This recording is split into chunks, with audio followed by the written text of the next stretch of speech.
अस्सलामुअलैकुम। मोहम्मद अज़हर सिद्दीक अपने programme mess views के साथ हाजिर खिदमत है। दो तीन अहम ख़बरें हैं जो डिस्कस होने वाली हैं। एक तो नैब में तरामीम जो हैं वो इमरान खान साहब की तरफ से चैलेंज कर दी गई। जो पटिशन है ये ड्राफ्ट की है ख्वाजा हारिस साहब ने और बड़ी डिटेल और डेप्थ में। मैं वैसे कोशिश कर रहा हूँ कि अगर टाइम ज़रा शॉर्ट है बैकग्राउंड पे चल जाए तो वेल एंड गुड। पहले हम उसी पे बात कर लेते हैं।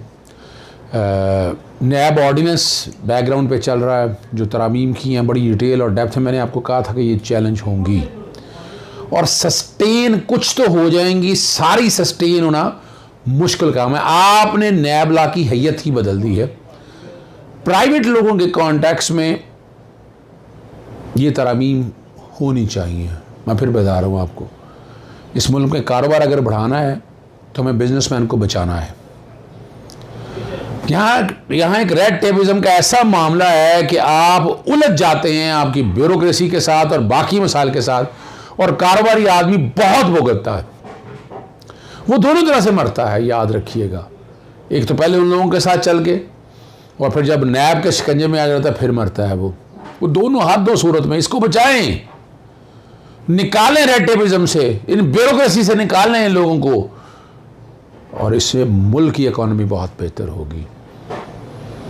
लेकिन तरामीम बड़ी लंबी चौड़ी की हैं वो भी, और ये जो पटिशन दायर की है जैसे अपना ख्वाजा हारिस साहब की तरफ से, इमरान खान साहब ने खुद पटिशनर है इसके अंदर। और मामला आपको पता है ये ऑलरेडी सुप्रीम कोर्ट इस मामले को टेकअप कर चुकी हुई है। वो बात हो रही है इन्वेस्टिगेशन के कॉन्टेक्स्ट में, और अल्टीमेटली इसके रेपरकशंस क्या होने आने वाले आप दिनों में देखेंगे।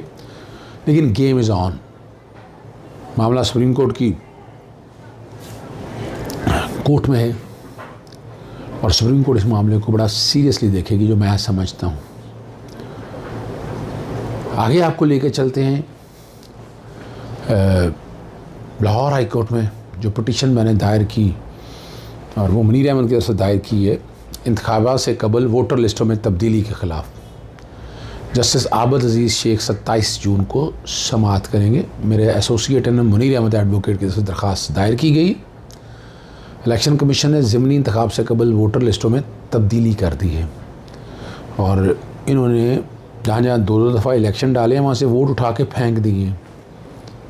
इलेक्शन कमीशन का किरदार ये होना चाहिए ये आसानियाँ पैदा करें, लोगों के लिए मसाइल ना पैदा करें। साफ शफाफ इलेक्शन आइन के आर्टिकल 218(3) और 222 के तहत करवाने हैं, मगर ये नहीं है कि आप जिंदा लोगों को मार दें।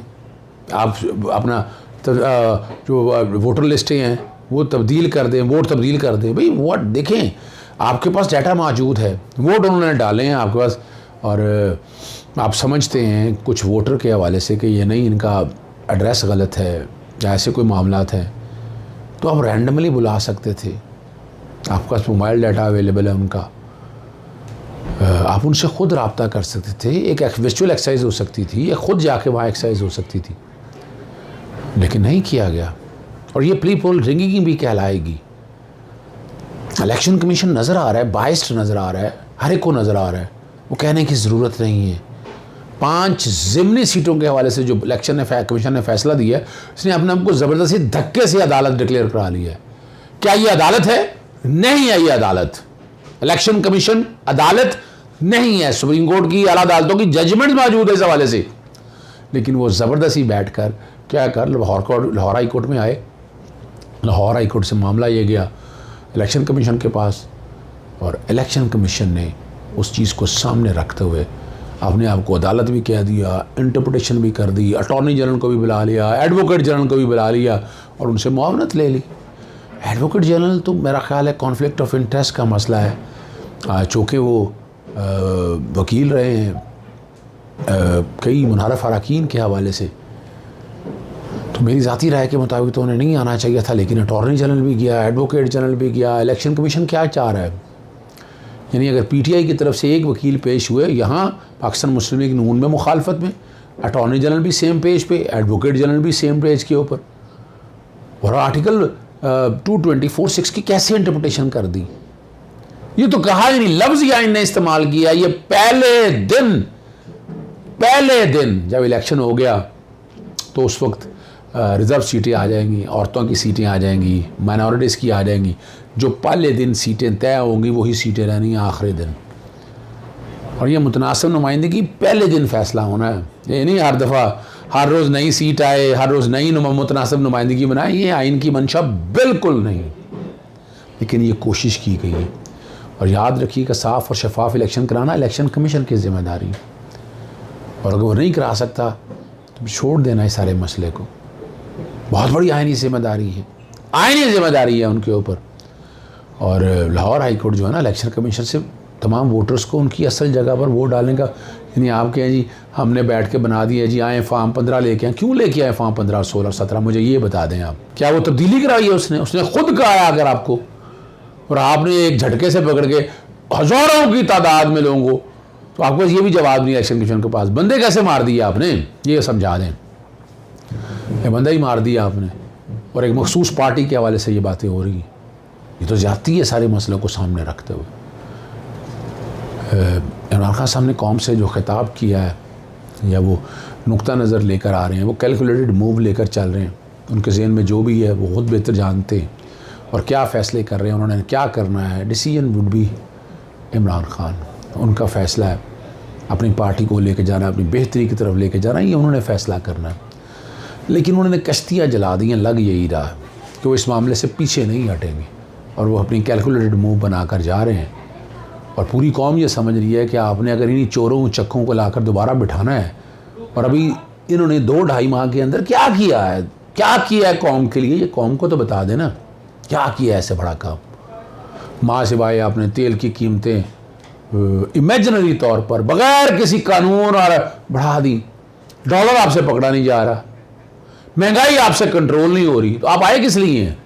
क्योंकि आप ऑपरेशन रजीम का हिस्सा है, एक डील के तहत आप आए हैं, और वो डील में आप अपने ज़ाती कामों में लगे हुए हैं। नैब लॉ ख़त्म हो जाए, नैब के कानूनों से, नैब के रेफरेंसेस से निकल जाएं, FIA के रेफरेंसेस से निकल जाएं आप, और अपनी मर्ज़ी से निज़ाम लेकर चलाएं। क्या ये इजाज़त दी जा सकती है? बिल्कुल नहीं दी जा सकती।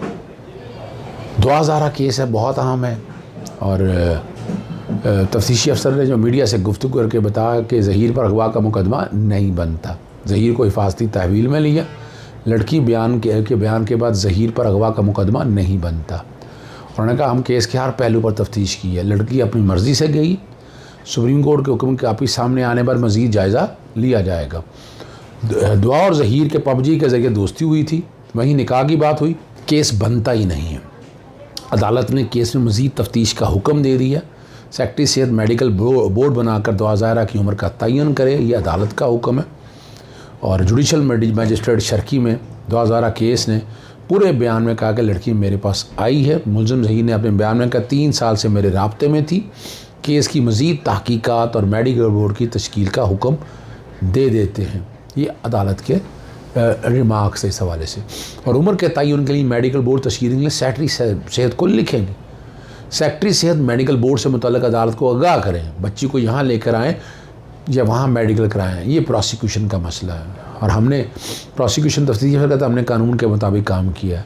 हम C क्लास की बात नहीं कर रहे, सिर्फ उम्र के तयन के लिए मेडिकल बोर्ड बना रहे हैं। अदालत का तफ्तीशी अफसर से ये मुकालमा सिर्फ उम्र के तयन के लिए वाले, क्या उम्र छोटी है या बड़ी है। बहुत आम इशू है। सुप्रीम कोर्ट में सूद के ख़िलाफ़ वफाकी शरीयत अदालत का फ़ैसला, स्टेट बैंक ने वफाकी शरीयत अदालत का फ़ैसला सुप्रीम कोर्ट में चैलेंज कर दिया, और 4 निजी बैंकों ने भी शरई अदालत के ख़िलाफ़ अपील दायर की है। अपील में वज़ारत ख़जाना, कानून, चेयरमैन बैंकिंग काउंसिल दीगर को फ़रीक बनाया गया। शरई अदालत ने सुप्रीम कोर्ट रिमांड ऑर्डर के अहकामात को मद्देनज़र नहीं रखा। शरई अदालत ने सेविंग सर्टिफिकेट से मुतालिक रूल्स को खिलाफ इस्लाम करार दिया है। शरई अदालत ने रूल्स में तरमीम का हुक्म दिया है। शरई अदालत के फैसले के खिलाफ अपील को मंजूर किया जाए और उठाए गए निकात की हद तक तरमीम की जाए। ये वो बुनियादी तौर पर ये सारा मामला जो है ना वो लेकर आए और कोशिश की है। अब ये एक लंबी जंग है। हमारा आइन कहता है कि शरई सूद बतदरीज ख़त्म करना, और एंटी मनी लॉन्ड्रिंग एक्ट अगर यह देखा जाए इन सब चीज़ों को हमारे यहाँ, और आपको पता है सूद लेने और देने वाला दोनों जहन्नमी हैं, और इस सूद ने एक आम आदमी के लिए कितनी मशाइल पैदा की हैं ये आप समझ सकते हैं कि बातें किस तरफ जा रही हैं और हालात और वाक़यात किधर हैं। हमें तो फैसला करना है हम आइन और कानून की पासदारी कैसे मुमकिन बना सकेंगे। बॉल अब आप लोगों की कोर्ट में है, आप लोगों को जागना है, आप लोगों को इस निज़ाम के ख़िलाफ़ खड़े होना है। आपको ये जो डिस्पैरिटी नज़र आ रही है, ये जो इस निज़ाम को घिन की तरह सारे खा रहे हैं, इनके ख़िलाफ़ खड़ा आप लोगों ने। इजाज़त चाहता हूँ। अस्सलाम वालेकुम, अल्लाह हाफ़िज़।